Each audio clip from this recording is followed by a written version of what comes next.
am starting a new series on YouTube called Markets in a Hurry, where I cover everything you need to know in the stock market for the week and some super simple plays you can use to make money in just about 5 minutes. Let's get into it right now. Starting with the S&P 500, obviously we bottomed in the markets on April 7th, and we have had a massive gain of over 23%. The NASDAQ with a very similar situation, bottoming on that same day, but actually experiencing over a 30% gain from highs. And unless you guys have been living under a rock, you obviously know that this massive sell-off we got came from the uncertainties regarding Trump's tariff situation with China. We had that Liberation Day high on April 2nd that formed after market. We had the 6th biggest decline in stock market history since the 1950s. And then we had that massive rally. Now there are more uncertainties with tariffs in China after the news came out that Trump was actually pausing tariffs with China or stalling them at that 10% level or whatever it was. And then we also got this very famous Moody's downgrade that did cause some uncertainty in the markets as well. So to keep it super brief, where do I think the markets are going from here? I do think we are very likely to hit all-time highs and beyond. But before that, I do think we have some strong opportunities to the short side, as I think the market is a bit oversold right now, and we're probably going to come down and retest some of the gaps that we formed on the S&P 500 here and here. Now, I'm also going to zoom in and show you guys on the NASDAQ and the S&P how we swept some major liquidity, and that is another reason why I think we're going to have retracements before going higher. Looking at the NASDAQ, guys, we're in the exact same situation. We have some very strong PDRAs right here. We have two daily fair value gaps on the NASDAQ. One has not been rebalanced, but obviously that secondary one has been fully filled. And you can see that we have swept major liquidity on the daily chart. That is why I think that this daily gap and this daily gap are going to come on QQQ. If we look at the 4-hour chart, we're obviously starting to form this kind of inverse head and shoulders pattern. We have that BPR on the 4-hour chart.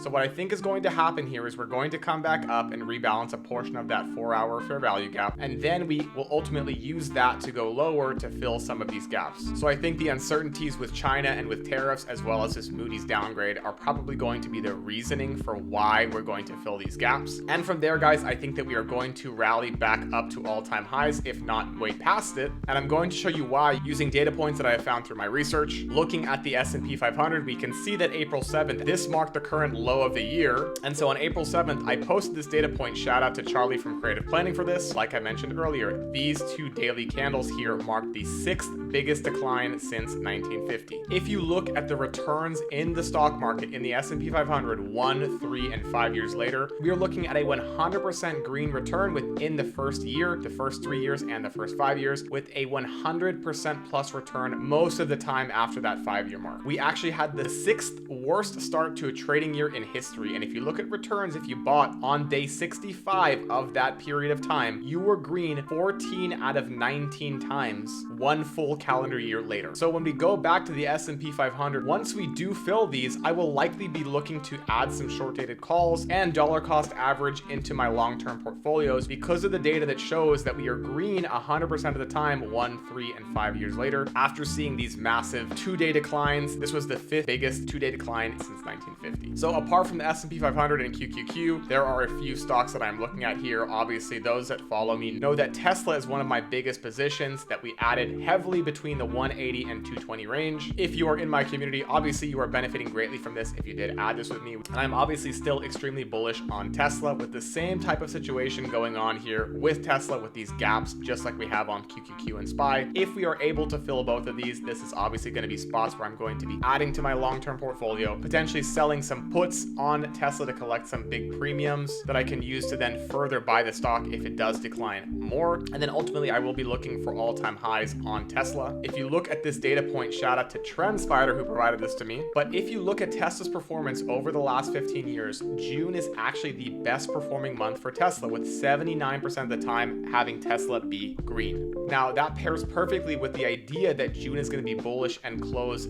above this monthly fair value gap, creating an inversion gap. And a lot of you guys know that Tesla is actually having their robo-taxi event starting in Austin, Texas in June. I believe on June 12th is the start date. Another stock that I am loving here is Boeing. This is a stock that me and my community were adding in the low 150s. Just to show you here, this was a post that I made from April 25th of 2024 when Boeing was trading down at 160. I said this is finally a good area to start adding shares for the long term.